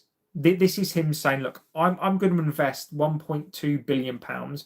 I think it's total value 1.3 or 4. That 1.3 or 4 billion pounds in 5 or 6 years, if this stadium gets built, is going to be worth 7 billion. Like, this is why he's here. Even when Sir Alex was in charge for 26 years and basically dominated football, we won Europe 3 times. Yeah, but he only won it twice. You're telling me if you get qualified for Conference League, Amrin will be there next season? No, it's disgraceful. Look, I think he will be. I think he will be. If Amrin qualifies for the Conference League, I think he'll still be there. Steve says JB mass clearer, and look, Steve, man, I am with you, buddy. I'm with you. I would clear out these players, but Steve, look, how do we do it? And I'll give you sort of the reasons why we can't. So I've seen a couple of things out there from some channels, and what bugs me, and I'll be consistent on this, Steve, is that what bugs me the most about channels out there who do shit for clickbait is in one week they'll talk about a clear out of 10 players. Amron's going to get a clear out, and then in the next week it's forgotten, right? Steve, I agree with you. I would love to clear this team out, right? But the problem that we got, and this is a massive problem, Casemiro, his contract's going to come to an end. He's gone. Sancho's contract is going to come to an end. Gone. Maguire, contract going to come to an end. Probably he will go. Malacia, his contract will end and he'll go. Five players. That's it, mate. We can't get rid of Luke Shaw because who's going to buy him? His contract doesn't end until 2027. And bearing in mind, and I need to prefix what I'm going to say now with the Glazers and Ineos and Sir Jim are cutting 450 jobs. They are penny pinching, and there's no way they're going to clear these players out. There's no way they're going to pay off Luke Shaw. There's no way they're going to pay off any of these players. So no one's going to buy Luke Shaw, so we're going to be stuck with him on a high wage for until 2027. Bruno Fernandes, the jury is out on that. You might get a sell from that one. Rashford's contract until 2027, all right? If he doesn't want to go, he's not going to go anywhere. Rasmus Højlund's contract till 2027. Xerxes' contract till 2028. Ugate's contracts till 2028. Whilst all these players are under these contracts, a lot of them are not. You can't sell them because you can't force. So all this talk about we're going to clear out 10 players, Steve, I agree with you. I want to clear out this team. It can't happen. It can't happen. Oakley says, hi. You're going to follow our route and we're dog shit ourselves. Mate, that's not my philosophy. That's the Glazers. Nish says, I'm supporting Morecambe Shrimps now. Can't be tossed with these parasites at our club. Nish fan legend, my friend. So do you think United can win any trophies this season? No. I will be surprised. There's always the FA Cup. Look, as long as we don't get Grimsby in the FA Cup, we're going to be fine. Is this live now? Yes, it is. B says, Nuno is a good manager. I think he can keep West Ham up. Look, I like West Ham. My parents used to live in Upton Park. I've got a lot of time for West Ham. I know a lot of West Ham fans, very, very passionate. I don't want West Ham to go down. I think West Ham can save themselves, but West Ham have got form for it. So have Leeds. So I think it is going to be one of Leeds or West Ham. I do agree with you. I think West Ham will probably have more than enough, but let's see. Do you guys think you and Liverpool are going to try and get Unai Emery from Villa? Mate, tell you're banging the questions out tonight, mate. Tell you what, as a question, I think that's a great question. I think if Amarin goes, I think I would probably do it most things to get him. Will Liverpool get him? That's a question. Does he suit Liverpool? I don't know. I think Emery would. I would get him, but the problem for me, if I was him, Liverpool would be the one that I choose because we're a toxic mess, and I guarantee you, in 18 months, people will be calling for Emery's head as well. Gordon White says, hi, hello, my friend. Harry says, it makes no logical sense other than personal pocket. United has never been a European club and most likely never will be. admittedly, United has always wanted the prestige of qualifying for the Champions League, but it's never seriously pushed itself to be a European superpower. And Harry, I think that's my immediate reaction, Harry, to that is nonsense, right? But recently, I would agree with that statement in the last 10 years. Previously to that, I would disagree under Fergie's reign. I think you could call us a European power. When we won the European Cup first, and then that spell. Liverpool have always been a European power. I think during the 90s and the early noughties, I would describe us as a European powerhouse. Yes, but I think you're right. I think over the last 10 years, I think you're right. I think you're spot on. I don't actually think that we are a European superpower, as we were. I think, Harry, I've not actually thought about that. I think you're right. Can you have Ben Davis off us if you like? No thanks, mate. He's all yours. We won some pre-season trophy. No, Nikarutsu. I take it back. We won the pre-season Premier League Cup thing, didn't we? Yeah, we are the Premier League trophy champions. So I think you're right. I do forget about that team. Just be honest and say Swansea City are the best team that you've ever seen. Now, Carl. Interestingly enough, mate, I know you're bantering me, but I am from Swansea. So Carl, I am from Swansea, mate. So I've got an affinity for Swansea. So yeah, Carl, mate, mate, I'm not going to say that Swansea are the best team that I've ever seen, but I am originally from Swansea. So yeah, come back at me, my friend. I am originally from Swansea, and my family still live in Swansea. And for New Year's Eve, I'm going to go down to Swansea. Harry says United will go for the Mickey Mouse Trophy and still lose it. I agree with you. Bruno Fernandes, Rasmus Haaland, Luke Shaw will be sold. I agree, Lucky. I agree with the statement, but Bruno Fernandes, Rashford, Rasmus, and Luke Shaw are all on contracts. My question to you is, how do we sell them if no one's going to buy them? Nikaru says that's also true. Bobby says the house that Fergie built has been smashed to pieces. United are miles behind City and Liverpool. It's a sad state of affairs. Bobby, I agree with you, mate. I don't disagree with you. I think you're spot on. I think you are spot on, my friend. B says you are only a defence away from being a top 6 side again. Don't put your team down so much. Look, I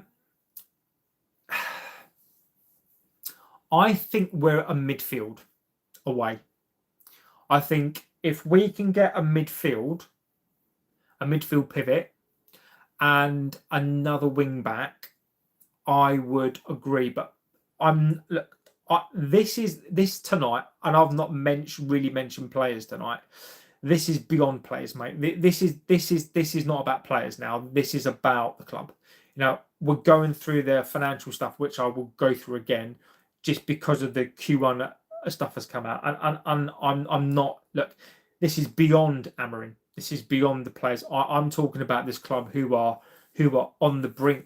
I really don't think people realise about, if we don't get European football, how bad it's going to be.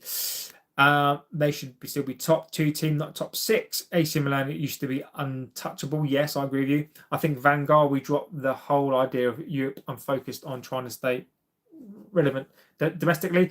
Van Gaal and that legendary simulation of a dive. My only memory of him. I'm not sure. I'm pretty young, so I'm trying to go back as I go along. But from what I can gather, Ferguson didn't leave the club in a great state. Look, Harry, and again, mate, I appreciate you, saying that.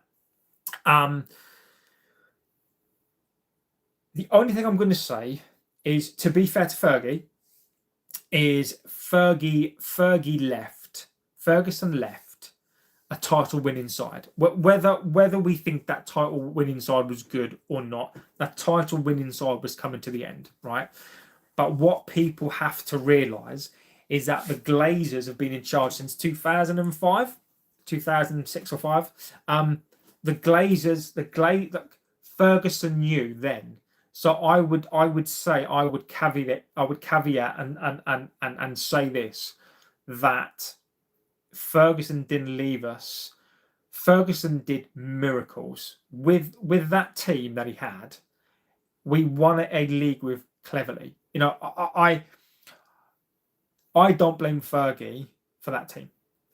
Ferguson did. Look, there is nobody, in my view, that could have done what Fergie did with that team at the end. He just knew that team inside and out, and I think probably one of his best achievements was winning that league with that squad.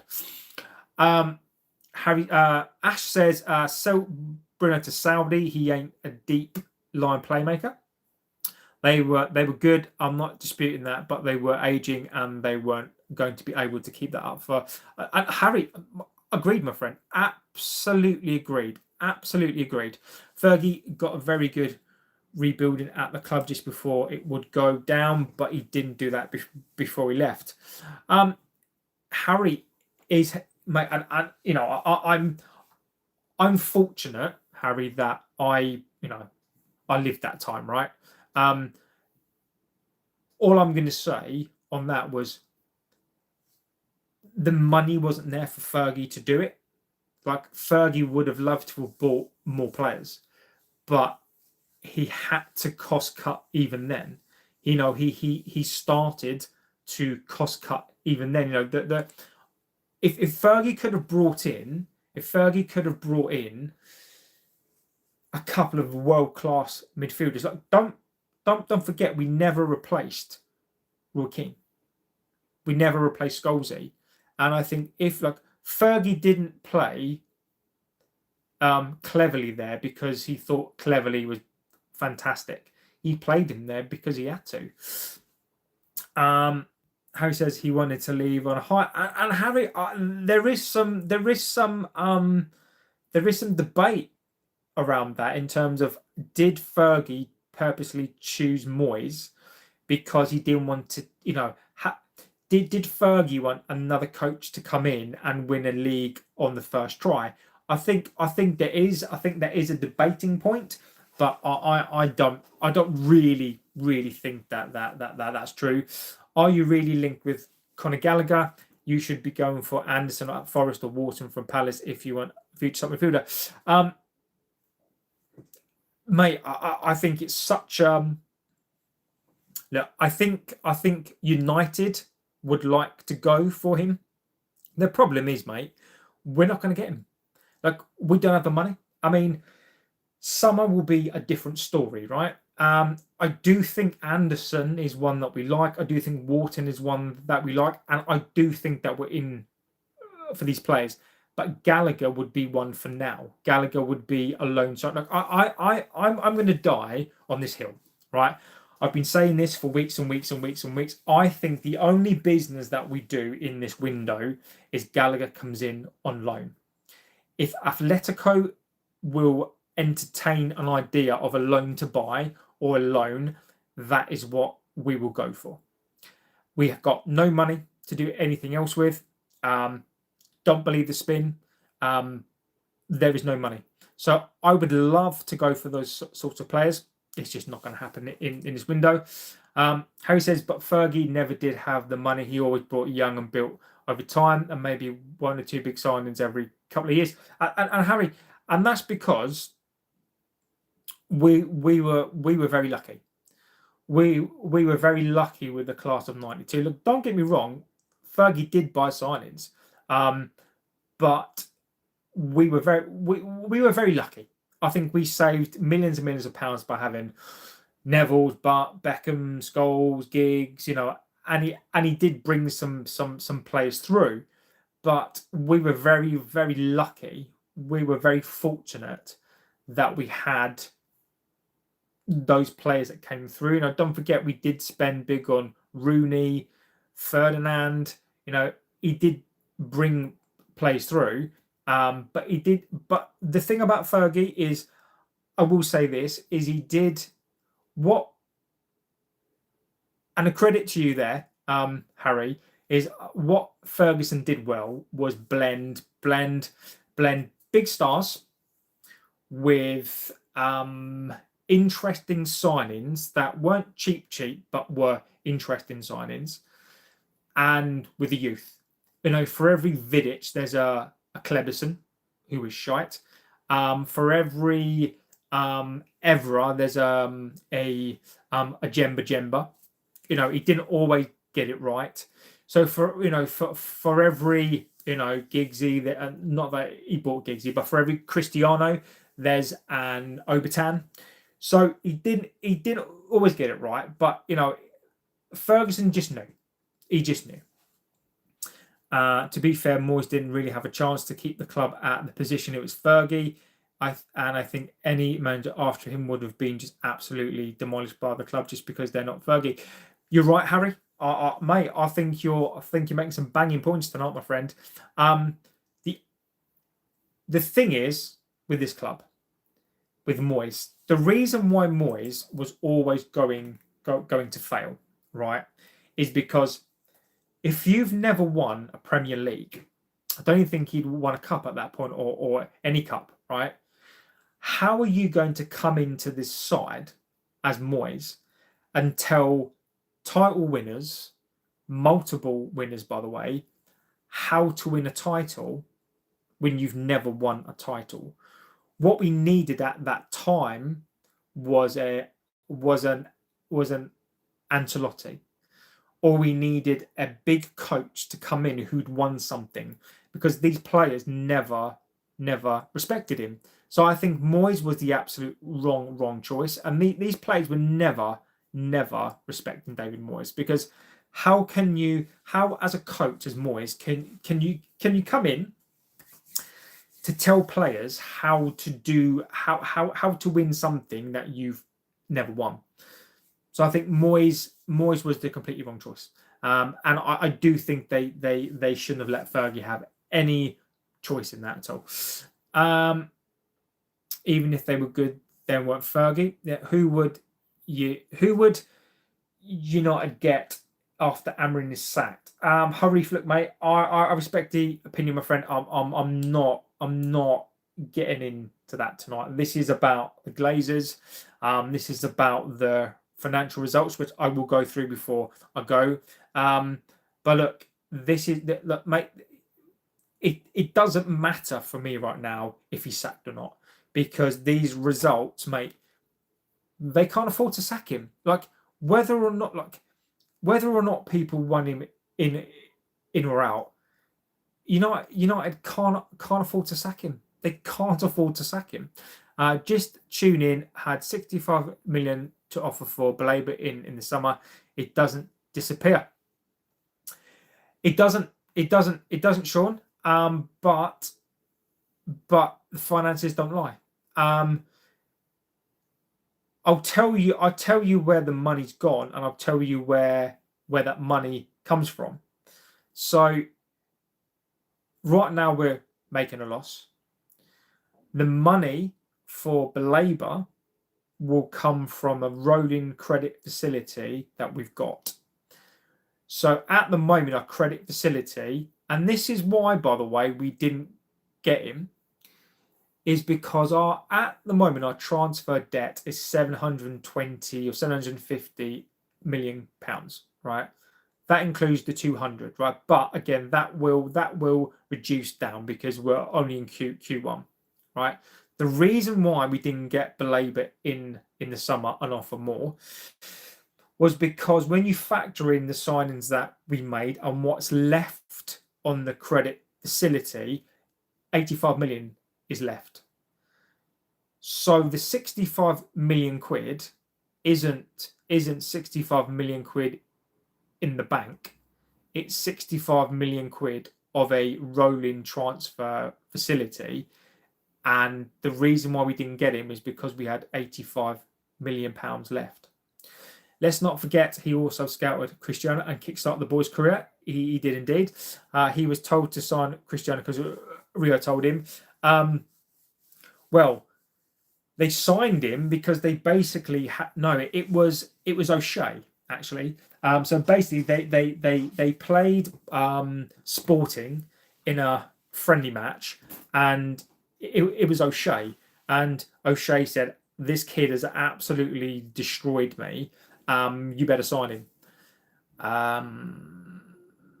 Harry says, "I think the biggest mistake the club has ever made was sacking Ollie, and I think Ollie would have been considered our current state." I don't know, Harry. I don't know about Ollie.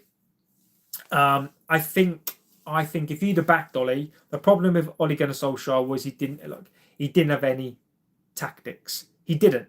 He's proved that at Besiktas. He's proved it at Cardiff. If you gave Ollie players, maybe, but look, the results under Ollie weren't great, and he couldn't turn that around. No Prem or Champs League trophy for 12 years has been the team. Yeah, thanks, mate. So look, let's get through some of these results before I go. So look, Q1 results, our wage bill fell from 80.2 to 73.6, and we've spoken about that. Revenue fell from 142 in the quarter to 40.3. So look, the non-football is starting to hit us. The less games have started to hit us a bit. Our wage to revenue fell from 56% to 52.5. Ultimately, look, that doesn't mean shit. What they're basically. I'm back. So our basically the wages compared to the revenue have gone down, which is a good thing. But look, we're as a plus point, I think we're going in the right way. But let's see, because that could be reduced down in Q4, because obviously if Rashford goes, Sancho will go. We will probably start seeing the benefits of Rashford, Casemiro going Q1 of next year. We made a profit of £6.4 million, a turnover from a loss of whatever it was, 20 million or whatever it was. Cash reserves are vastly down to 80.5 million. We borrowed 105 from the credit facility. Basically means that we have 85 million pounds left on the company card. Basically, also what they're saying is our debt is now around 749.2 million pounds. The one thing that people need to realize as well is basically, look, we made, I think before tax, we made roughly 45 million pounds, which is an increase. But the one thing that hits us, and the one thing that hits us hard and hits this club really, really hard, is interest payments. So we earned 45 million pounds after taxes, and we made a 6 million pounds profit after interest was added on. So we lost 39 million pounds of interest payments. So when we think about this club, we think about it, we make revenue wise 640 million, and our profit is 6 million. It tells you everything that you need to know about this club. Nicarucci says, B says, no, European football must not help these figures, and it's not. So we sort of we went through it, right? So let me give you an example. So the reason why having a short squad and having less games where it hits us the most is this. If you've got Champions League football, that's £100 million instantaneously, right? Yes, your players' wages will increase a bit, but let's just say you clear £80 million extra, right? You've then got more home games as well, so those home games will earn you X amount of money, so you've got more money there as well. You get more sponsorship. That means if you buy better players, you've got a bigger squad. It means then that you not also got better players to go further into the Champions League. Obviously, if you win the Champions League, then that's more money. You also got a bigger and better squad to go further in the Carabao Cup. And the Carabao Cup, to some people may go, that's a bit crappy, but home games are full. So the more home games you have, the more cash that you get there. The further you go in the FA Cup, the more money you make. If you win the league, the higher up you finish in the league. But by simply having a better squad, you get 100 mil from the Champions League. You go further into competitions because your team is better. Let's just say you got to the quarterfinals of the Champions League. So you got to a Carabao Cup semi-final. All of your games were home games. You get to an FA Cup semi-final. A lot of your games are home games as well. Second in the Premier League. You're probably talking that sort of season, 200 million quid. By the time you factor in the games attendances, the sponsorship deals. Now, and let's just say conservatively, that's roughly an extra £150 million more, right? If you're doing that over 5 seasons, you're talking what, £750 million just simply by winning.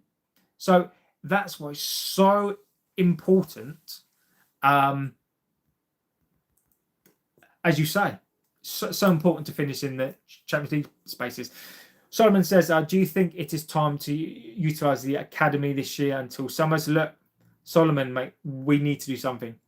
I don't disagree. I think we need to do something. I think we do need to.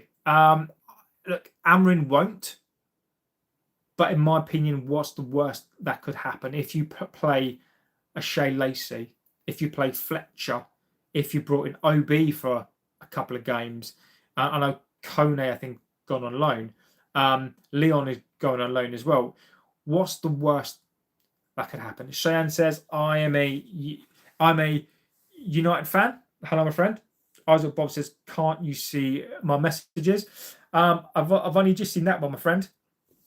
Why would you agree that United fans has always been an England club or an Anglo-European club? Would you agree that United has always been an English club or an Anglo-European club? No, it's always been an English club. I'd say it's all, United has always been a working class, working man's team. So I would say first and foremost, its history is built on English and England. And would you agree that because the Premier League is so competitive between the top 5 that you can never really build a European focused club without also having no, I think if you're an ambitious club, you look at Man City, you look at Arsenal, they have got, you almost need to have 2 teams. I think we used to look United, and don't get me wrong, it's a competitive league this season. Like, it's not always like this. I think that you can build a double squad. You look at City; they won the treble. As much as I hate that, you've got to say that I think you need money, Harry. You need money, and we don't have it. But I do think that you can build a league and a European squad. A lot of activity going to domestic problems. Ugarte ownership don't rate. Yeah. So look, guys, I'm going to go. Thank you. Look, the show tonight. I don't like the topic. I hate the topic. I'm not the biggest fan of the topic. The poll says, oh, this is an interesting poll. So basically, 76 votes. Would you sign 39-year-old Ramos? 34% of you said yes, and 66% of you said no. That's a lot closer. That's a lot closer than I think. A hell of a lot closer. I don't know. Is my answer to this? I think YouTube is blocking my messages. Isaac, what have you done, mate? If we had owners that actually cared about the club, we would be shitting money. Exactly. JB, thank you for the stream as always. No, look, Nikarutsu, thank you, mate. I will be doing. I'll try and do a stream. So I'll try and do another stream tomorrow afternoon. I did one this afternoon because work was okay. I'll do one tomorrow night as well. So I'll get back into the evening shows. But look, guys, thank you so much. Nikarutsu, legend. Isaac, Harry Brandon tonight, mate. You're absolute legend, mate. You've been smashing out the chat tonight, my friend. So thank you. Look, guys, I'll always say this: you guys make this channel what it is. Without you guys, this channel does not exist. And I really do appreciate you coming into the chat with your opinions. This is why I always try to read your opinions out, is because I think it's really important for you guys to come and have a place to have your voice. And sometimes we agree, sometimes we don't. Harry is the new guy, legend, mate. Harry, mate, you've been smashing it out tonight, my friend. Harry, I've really enjoyed the questions. I've really enjoyed the sort of talking. I'm one of the trying to keep up with the vets. I love it. Isaac, oh God, no, mate. I'm going, Isaac. I'm off, mate. But look, guys, I will be back tomorrow. Look, guys, thank you. You are legends of this chat. Even Isaac, who pops in now and again to make us laugh. Legend. So look, guys, I really do appreciate you. You guys are just fantastic. And look, thank you. Oi says joking, legend as well, my friend. So look, I will be back tomorrow. As long as there's stuff to talk about, I will be back. Like, I don't like just to do spamming shows, right? I'll definitely do the evening show tomorrow, just because I just find that show, it really is your show, and we can just we can just talk about stuff. So if there is any news to bring you tomorrow afternoon, I will be back. I will bring you that news. Otherwise, I will be back tomorrow. So don't forget to like, favorite, and subscribes. You guys are legends, and I will be back tomorrow. So look, have a good rest of your early morning, afternoon, evening, wherever you are. I'll see you guys tomorrow. Take care.